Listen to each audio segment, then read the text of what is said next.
অনেক খুশি হয়ে যায়। আবার যাদের সন্তান নাই তারা হা হতাশ করে, এমনকি অন্য জায়গাতে পালও নিয়ে এসে, কথা বলেন ঠিক কিনা? যাদের নাই তারাই বুঝে সন্তানের ভালোবাসা কতটুকু। জাকারিয়া আলাইহিস সালাম চিন্তা ভাবনা করে তিনি নামাজে দাঁড়িয়ে গেলেন। একবার চিৎকার করে বলুন না সুবহানাল্লাহ। তাহলে ভাই আমার বন্ধু আমার, টু দা পয়েন্ট, এখান থেকে আপনাকে নিতে হবে, জীবনের যদি কোনো কিছু যদি না পাওয়া যায়, জীবনের কোনো কিছু যদি হতাশ হয়ে যায়, পৃথিবীর কোনো মানুষের কাছে নয়, বাবার কাছে নয়, চাচার কাছে নয়, ভাইয়ের কাছে নয়, যেই মালিক আমার সমস্যা করে দিয়েছেন ওই মালিকের কাছে প্রাণ খুলে চাইবো, মালিক তোমার কাছে চাই আমার এই সমস্যাটা সমাধান করে দাও। চাওয়ার সিস্টেম পদ্ধতি আল্লাহ রাব্বুল আলামিন পবিত্র কোরআন মাজিদের মাঝে বলে দিলেন, ইয়া আইয়ুহাল্লাযীনা আমানুস্তাঈনু বিস-সাবরি ওয়াস-সালাহ ইন্নাল্লাহা মা'আস-সাবিরিন। আল্লাহ রাব্বুল আলামিন পবিত্র কালামুল্লাহ শরীফের মাঝে তেলাওয়াত করে বলে দিলেন, হে ইমানদারেরা, তোমরা যখন আল্লাহর কাছে চাইবা দুইটা পদ্ধতি অবলম্বন করবা। এক নাম্বার পদ্ধতি হচ্ছে তোমাকে সবর করতে হবে। কি করতে হবে বলেন? এক নাম্বার পদ্ধতি হচ্ছে তোমাকে সবর করতে হবে। দ্বিতীয় নাম্বার হচ্ছে নামাজের মাঝে দাঁড়িয়ে যাবে, নামাজের মাঝে দাঁড়িয়ে আল্লাহ রাব্বুল আলামিনের কাছে তোমাকে চাইতে হবে। আবার ভাইয়েরা, আল্লাহ রাসূল সাল্লাল্লাহু আলাইহি ওয়াসাল্লাম যখন মুসিবতে পড়ে গেছেন, টেনশনে পড়ে গেছেন, সাথে সাথে আমার রাসূল যায় নামাজ ভিজিয়ে তাহাজ্জুদের সময় অনেক সময় নামাজে দাঁড়িয়ে আল্লাহ পাকের কাছে ওইটা সমাধানের জন্য চেয়েছেন। আমি আপনি যখন মুসিবতে পড়ে যাব, সমস্যায় পড়ে যাব, আল্লাহ রাব্বুল আলামিনের কাছে ওই সময় চাইবে, হে আল্লাহ, আমি সমস্যার মধ্যে পড়ে গেছি, আমি জটিলতায় পড়ে গেছি, আমার এই সমস্যা সমাধান করে দেওয়ার মালিক একমাত্র তুমি। বলেন সুবহানাল্লাহ। জাকারিয়া আলাইহিস সালাম আল্লাহ রাব্বুল আলামিনের কাছে চাইলেন, রব্বি হাবলি মিন লাদুনকা যুররিয়াতান তাইয়্যিবা ইন্নাকা সামিউদ দুআ।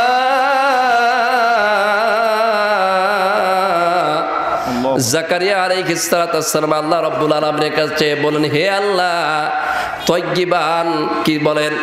রব্বি হাবলি মিন লাদুনকা যুররিয়াতান তাইয়্যিবান, হে আল্লাহ, তুমি আমারে পবিত্র সন্তান দান করো। কার কাছে চাইলেন? তুমি আমার প্রার্থনা কবুলকারী পবিত্র সন্তান চাইলেন। একটু খেয়াল করবেন ভালো করে, কিছু গুরুত্বপূর্ণ ইনফরমেশন আসবে। পবিত্র সন্তান চাইলেন। সন্তান চাইলেই সন্তান পাওয়া যায় না ভাই আমার বন্ধু আমার, পবিত্র সন্তান চাইলেন। এবং জাকারিয়া আলাইহিস সালাম আল্লাহ পাকের কাছে আরেকটা আবেদন করলেন, রব্বি লা তাদারনি ফারদাও ওয়া আনতা খায়রুল ওয়ারিসিন। হেলা, আমি একজন পয়গম্বর, আমি একজন নবী, হেলা তুমি আমারে একা একা রেখো না, তুমি তো উত্তম ওয়ারিস দানকারী। বলুন সুবহানাল্লাহ।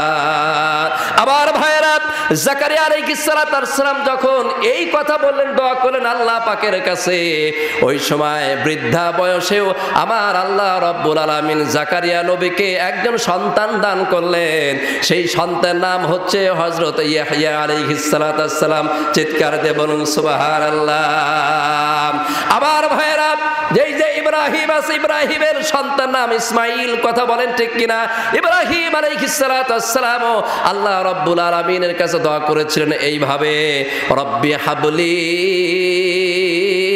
মিনাস সালিহিন ফাবাশশারনাহু গুলামিন হালিম। ইব্রাহিম আলাইহিস বছর 86 বছর। কত বছর বলেন? 86 বছর। ইব্রাহিম আলাইহিস সালামের কোনো সন্তান হয় না। ইব্রাহিম আলাইহিস সালামও পৃথিবীর কোনো মানুষের কাছে চাইলেন না। আমার ইব্রাহিম আলাইহিস সালাম আল্লাহ রাব্বুল আলামিনের কাছে চেয়ে বলেন, হে আল্লাহ, রব্বি হাবলি মিনাস সালিহিন, হে আপনি আমাকে একটা মুহসিন সন্তান দান করুন। আল্লাহ রাব্বুল আলামিন সেই সন্তান সুসংবাদ দিয়ে বললেন, ফাবাশশারনাহু বিগুলামিন হালিম। আবার ভাইরা, এই জন্য একজন বাবাকে দোয়া করতে হবে, রব্বানা হাব লানা মিন আজওয়াজিনা ওয়া যুররিয়াতিনা কুররাতা আয়ুনিন ওয়াজআলনা লিল মুত্তাকিনা ইমামা। প্রশান্তি দাও, স্ত্রী দান করো, সন্তান এমন ভালো দান করো যে সন্তান দ্বারা বাবা মায়ের চোখটা শীতল হয়ে যায়। কথা বলেন ঠিক কিনা? এমন সন্তান তুমি আমার দিও না যে সন্তান থাকার কারণে বাবাকে জমিনে লাঞ্ছিত হতে হয়। কথা বলেন ঠিক কিনা? কোন বাবা লাঞ্ছিত হবে না যদি ওই বাবা যদি সন্তানের হক যদি ঠিক মতো আদায় করে, আর যদি সন্তানের হক যদি ঠিক মতো আদায় না করে, ওই বাবাকে কাল কিয়ামতের ময়দানে লাঞ্ছিত হতে হবে, অপমানিত হতে হবে। আজ আপনারা আমার কণ্ঠস্বরতে শুনে নেন, যেই সমস্ত বাবা আপনাদের সন্তানকে সঠিক পথে পরিচালিত করছেন না, এই সন্তানই আপনার কাল কিয়ামতের ময়দানে যতই ইবাদত বন্দেগী করুন না কেন, ওই সন্তান আপনাকে জাহান্নামে যাবার কারণ হয়ে দাঁড়াবে। ওই স্ত্রী আপনার জন্য জাহান্নামের কারণ হয়ে দাঁড়াবে। তার কারণ মহান আল্লাহ পাকের কালাম সরাসরি বলে দিলেন, নাজআলহুমা তাহতা আকদামিনা লিয়াকুনা মিনাল আসফালিন। কাল কিয়ামতের ময়দানে সন্তান যখন জাহান্নামে যাবে, ওই সময় মহান আল্লাহ রাব্বুল আলামিনকে ডেকে বলবেন, হে আল্লাহ, আমি আমার বাবার কারণে, আমি আমার মায়ের কারণে আজ জাহান্নামে যাচ্ছি। ডেকে নিয়ে সই মাকে, ডেকে নিয়ে সই বাবাকে। আজ তারা আমাকে নামাজের কথা বলে নাই, আমি অপরাধ করেছি, মানুষের উপরে জুলুম করেছি, আমাকে প্রতিরোধ করে নাই, আমাকে বাধা দেয় নাই, আমাকে উৎসাহ উদ্দীপনা দিয়েছি, অশ্লীল কাজ করেছি, তারপরে ভালো আচরণ করে নাই। ওই বাবার কারণে মায়ের জাহান্নামে যাচ্ছি। ওই বাবাকে ডেকে আনো, মাকে ডেকে আনো, তাদেরকে পায়ের তলে পদ তলে লাঞ্ছিত করে অপমানিত করে তারপরে জাহান্নামে যাব। আজ এই মাহফিলে প্রোগ্রামে বলতে চাই, কয়জন বাবা আছেন, কয়জন মা আছেন কাল হাসরের ময়দানে আপনার সন্তানের লাথি খেতে রাজি আছেন? কথা বলেন, আছেন? একজন বাবা আছেন? তাহলে এত কষ্ট করে মানুষ করছেন সন্তানকে, উপায়টা কোথায়? বাঁচানোর জায়গা কোথায়? সমস্যা আছে নাই বলেন? এই জন্য সাবধান হয়ে যান, সচেতন হয়ে যান আমার ভাইয়েরা। সন্তানের বয়স যদি 7 বছর হয়ে যায়, নামাজের তাকিদ দাও। কি দাও বলেন? নামাজের তাকিদ দাও। সন্তানের বয়স যদি 10 বছর হয়ে যায়, নামাজ যদি না পড়ে, নামাজ পড়ানোর জন্য তাকে হালকা প্রহার করা শুরু করে দাও। সন্তানের বয়স যদি 12 বছর হয়ে যায়, ওলামায়ে মুতাআখিরিন বলেন, নামাজ না পড়ার কারণে ওই সন্তানের সাথে সম্পর্ক রাখার দরকার নাই, ঘাড় ধাক্কা দিয়ে বাড়ি থেকে বের করে দাও, কারণ সন্তান আপনার জাহান্নামের কারণ হবে। কথা বলেন ঠিক কিনা? ওই সন্তান কি হবে? জাহান্নামের কারণ হবে। আপনি এত কষ্ট করে সারাদিন পরিশ্রম করে খাবার জোগাড় করছেন, আপনি সন্তানের খাবার তুলে দিচ্ছেন জান্নাতে যাওয়ার জন্য না জাহান্নামে যাওয়ার জন্য? হ্যাঁ, জান্নাতে যাওয়ার জন্য। কথা বলেন ঠিক কিনা? এই জন্য ভাই আমার, বন্ধু আমার, আর একটা পয়েন্টের কথা বলি, দোয়া করতে হবে আল্লাহ রাব্বুল আলামিনের কাছে, আল্লাহ পাক দোয়াকে কবুল করে নেবেন। কথা বলেন ঠিক কিনা? এরপরে ভাই আমার, বন্ধু আমার, শুকরিয়া আদায় করতে হবে। কি করতে হবে বলেন? চতুর্থ নাম্বার হচ্ছে শুকরিয়া আদায় করতে হবে। সন্তান ছেলে হোক আর মেয়ে হোক, শুকরিয়া আদায় করতে হবে কার বলেন? মহান আল্লাহ রাব্বুল আলামিনের। কথা বলেন ঠিক কিনা? ভাই আমার, বন্ধু আমার, আল্লাহ রাব্বুল আলামিন পবিত্র কোরআন মাজিদের মাঝে তেলাওয়াত করে বলে দিয়েছেন, ইয়াখলুকু মা ইয়াশা ইয়াহাবু লিমান ইয়াশাউ ইনাসাও ওয়া ইয়াহাবু লিমান ইয়াশাউ যুকুর আও ইউযাউবিজুহুম যুকরানা ওয়া ইনাসা ওয়া জাআলু মান ইয়াশাউ আকিমা ইন্নাহু আলিমুন কাদির।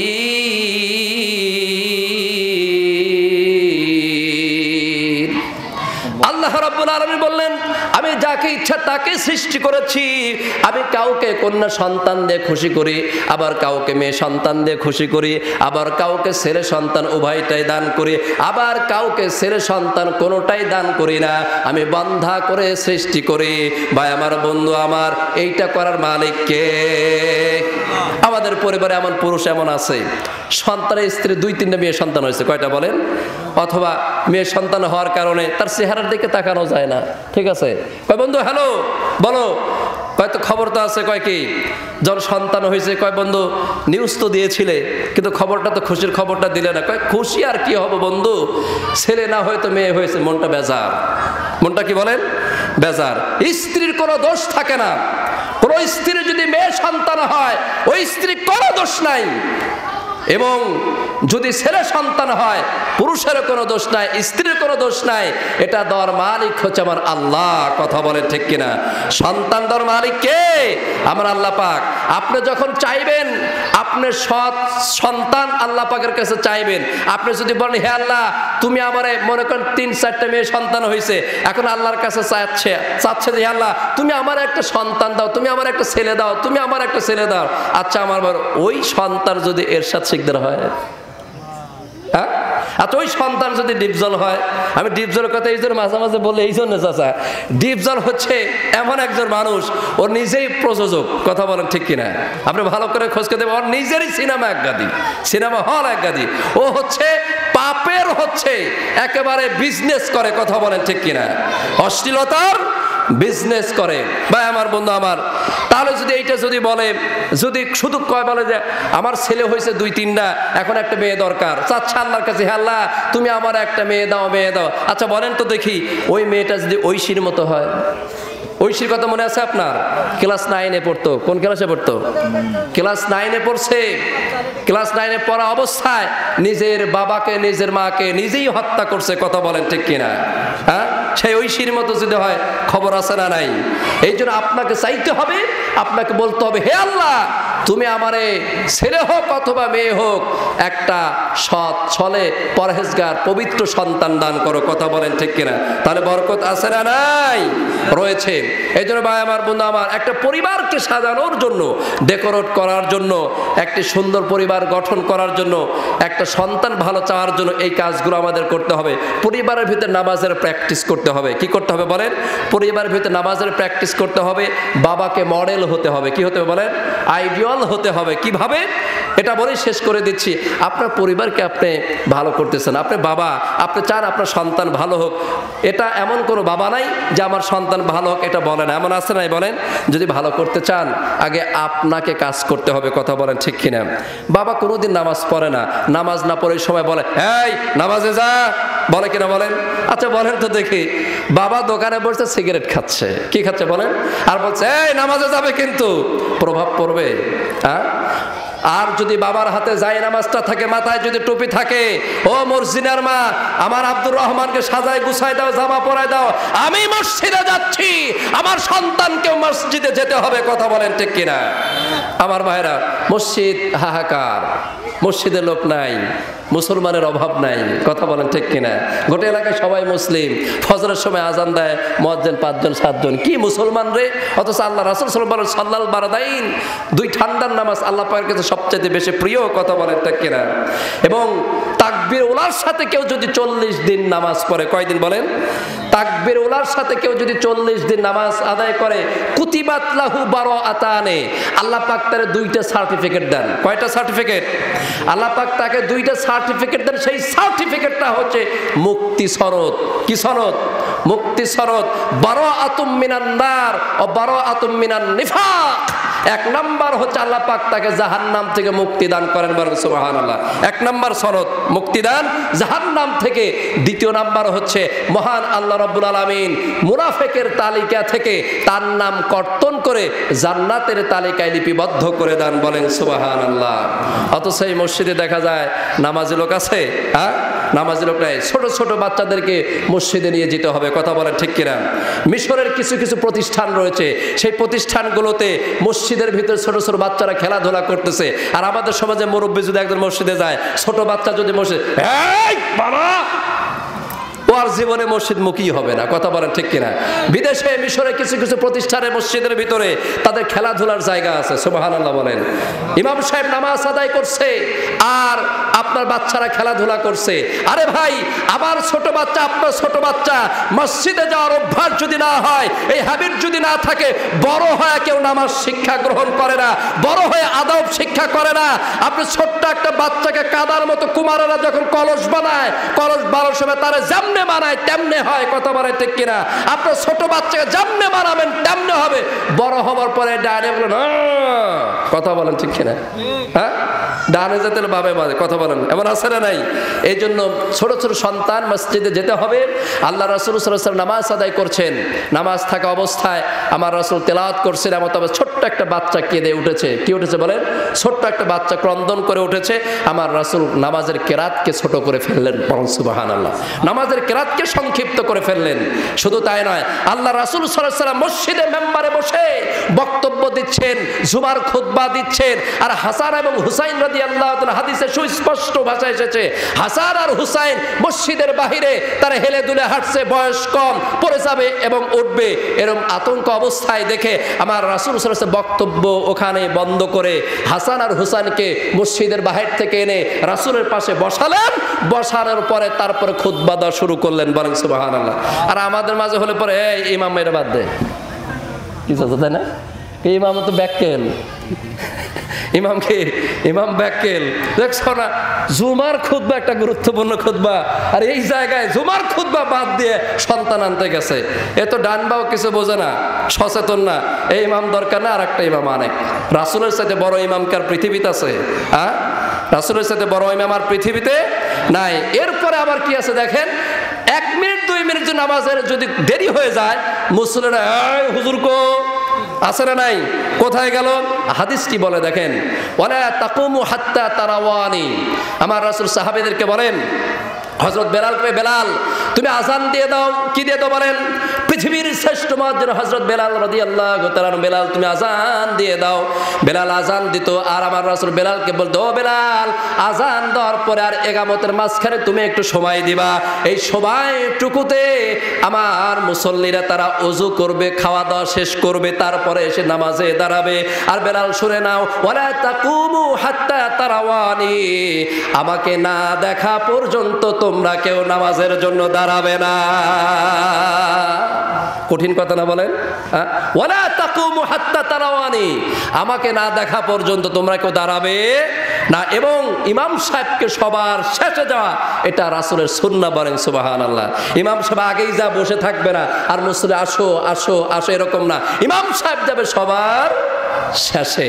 আমার ভাইয়েরা, আজ আমরা যেখানে বসেছি, ছোট বাচ্চারা মসজিদে যাবে এবং তারা নামাজ আদায় করবে। আব্দুল্লাহ ইবনে ওমর রাদিয়াল্লাহু তাআলা বলেন, তবে ওই বাচ্চা যেতে পারবে না, আমি একটা ফতোয়া আমি ফিনিশিং দিয়ে যাচ্ছি, ওই বাচ্চা মসজিদে যেতে পারবে না যেই বাচ্চা ডানে যেতে বলে ডান চেনে না, ডানে যেতে পারে না, বামে গেলে যেতে বলে বামে যায় না।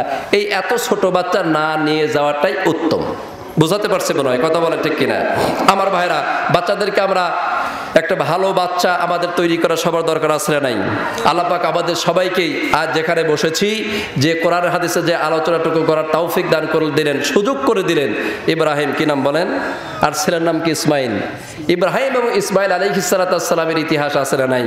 আমার ভাইয়েরা, সন্তান বাবার সাথে একটা সম্পর্ক করে এই সন্তানের জন্য দোয়া চেয়ে আপনাদের কাছে প্রোগ্রামটা করার আয়োজন করেছে। ভাই আমার, বন্ধু আমার, এই জন্য ইব্রাহিম এবং ইসমাইলের জন্য প্রাণ খুলে দোয়া করব, কথা বলেন ঠিক কিনা? আল্লাহ পাক যেন পরিবারের ভিতরে বরকত দান করেন। কি দান করেন বলেন? পরিবারের ভিতরে বরকত দান করেন। এবং পাশাপাশি আজকের এই মাহফিলের সভাপতি সহ আমার হানিফুর রহমান ডাবলু চাচা সহ আপনারা যারা সবাই এসেছেন, এলাকার সবার জন্যই প্রাণ খুলে একটা দোয়া করে বিদায় নিতে চাচ্ছি, কথা বলেন ঠিক কিনা? আল্লাহ পাক যেন আমাদের সবাইকেই আজকে প্রোগ্রামটা, এই নসিহাতটা কবুল করার তৌফিক দান করে, বলে আমিন। আলোচনায় কিছু সারমর্ম ছিল, বিষয়বস্তু ছিল যে আমরা একটা ভালো সন্তান চাই, কথা বলেন ঠিক কিনা? ভালো সন্তান যদি চাই, তাহলে পরে ভালো সন্তানের কাজ করা দরকার আছে বলেন। অনেকগুলো পয়েন্ট এর মাঝে রয়েছে, কয়েকটি পয়েন্টে আমি আলোচনা করেছি। ভালো মা দরকার লাগবে, ভালো একজন বাবা দরকার হবে, দোয়া করতে হবে, শুকরিয়া আদায় করতে হবে। তারপরে সন্তান যখন ভূমিষ্ঠ হয় তখন সন্তানের কানে আজান দিতে হবে, কথা বলেন ঠিক কিনা? অনেক বড় লোক আছে, ধনী লোক আছে, তারা সন্তানকে আজান দেয় না। যেই সন্তানকে আজান না দেওয়া হয়, এই দুই পাশে শয়তান এসে এভাবে ধাক্কা মারে। কি করে বলেন? ধাক্কা মারে। শয়তান অসওয়াসা দেয় পৃথিবীতে আসার সাথে সাথেই। আর পৃথিবীতে আসার সাথে সাথে যদি সন্তানের কানে আজান দেওয়া হয়, তাহলে পরে ওই সন্তান, ওই শয়তানটা ওই সন্তানের পাশে আর আসতে পারে না। তাওহীদের পক্ষে ওই সন্তান কাজ করে, বলেন সুবহানাল্লাহ। কিসের পক্ষে? তাওহীদের পক্ষে কাজ করে। এরপর সন্তান যখন পৃথিবীতে আসবে, আসার সাথে সাথে ওই সন্তানের তাহানিক করাতে হবে। কি বলেন? তাহানিক বুঝেন? সন্তান পৃথিবীতে আসার সাথে সাথে তার মুখে খেজুর দিয়ে একটু ইয়ে করে দিতে হবে, ওই খেজুর চেবিয়ে তার মুখে একটু দিয়ে দিতে হবে। আল্লাহ রাসূল সাল্লাল্লাহু আলাইহি ওয়াসাল্লাম বলেন যে হাসান আর হুসাইন যখন পৃথিবীতে জন্মগ্রহণ করলো, আমি খেজুর চিবিয়ে আমার সেই খেজুর চিবানো খেজুরটুকু আমি হাসানের মুখের ভিতরে লাগিয়ে দিলাম। তখন যে ওই যে আপনার সুগার, যে সুগারটা ওখান থেকে বের হয়, এটা স্বাস্থ্যের মেধার জন্য, বাচ্চার স্বাস্থ্যের জন্য, বাচ্চা সুন্দরভাবে হাঁটি হাঁটি পা পা করে বড় হওয়ার জন্য তার ওই সময় বিশেষ প্রয়োজন লাগে। যদি খেজুর যদি না পাওয়া যায়, মিষ্টান্ন কোনো জিনিস দিয়ে তাহানিক করতে হবে। আসমা রাদিয়াল্লাহু তাআলা আনহা, আবু বকর সিদ্দিক রাদিয়াল্লাহু তাআলা আনহুর একজন বড় মেয়ে, তার নাম ছিল আসমা রাদিয়াল্লাহু তাআলা। তিনি বলেন, আমার কলিজার টুকরা সন্তান আব্দুল্লাহ ইবনে জুবায়ের, নাম কি বলেন? বিশিষ্ট সাহাবী। তিনি যখন মক্কা থেকে মদিনায় হিজরত করেন, এই আসমা রাদিয়াল্লাহু তাআলার পেটের ভিতরে সন্তানটা ছিল। কি ছিল বলেন? ওই সন্তান ছিল। তিনি কষ্ট করে কুবা যখন পৌঁছালেন, কুবাতে যাওয়ার পরে আব্দুল্লাহ ইবনে জুবায়েরের জন্ম হয়। আব্দুল্লাহ ইবনে জুবায়েরকে নিয়ে আসমা রাদিয়াল্লাহু তাআলা আল্লাহর রাসূলের নিকটে যান। আল্লাহ রাসূলের নিকটে যখন গেলেন, আমার রাসূল সাল্লাল্লাহু আলাইহি ওয়াসাল্লাম ওই সময় খেজুর চিবিয়ে তিনার মুখে দিয়ে দেন এবং আসমা রাদিয়াল্লাহু তাআলা বলেন, আমার সন্তানের মুখে সর্বপ্রথম যেটা গিয়েছে সেটা হচ্ছে আমার রাসূল সাল্লাল্লাহু আলাইহি ওয়াসাল্লামের পবিত্র মুখের থুতু। বলেন সুবহানাল্লাহ। কি গিয়েছে? থুতু গিয়েছে। আমার এই জন্য তাহানিক করার দরকার আছে না নাই? তাহানিক করবেন। এরপরে সুন্দর নাম রাখবেন। কি রাখবেন? সুন্দর নাম রাখা এটা প্রয়োজন। খাতনা করতে হবে, সুন্দর নাম রাখতে হবে। এই যে আপনার এই যে আব্দুর রহমান চাচা মারা গেছে, কথা বলেন ঠিক কিনা? রামাই গেছে কে বাদ দিয়ে আলীনগর আর নবীনগর রাখছে, কথা বলেন ঠিক কিনা? আমার ভাইরা, আল্লাহ রাসূল সাল্লাল্লাহু আলাইহি ওয়াসাল্লাম কোনো জায়গার নাম যদি নোংরা অর্থ হতো, কি হতো বলেন? নোংরা অর্থ হতো, ওইটাকে পরিবর্তন করে দিয়েছেন। মদিনার নাম ছিল ইয়াসরিব, কথা বলেন ঠিক কিনা? ইয়াসরিব ধ্বংস মতো জায়গা, ওইটার নামকে পরিবর্তন করে জায়গার নাম রাখলে মদিনাতুল মুনাওয়ারা। বলেন সুবহানাল্লাহ।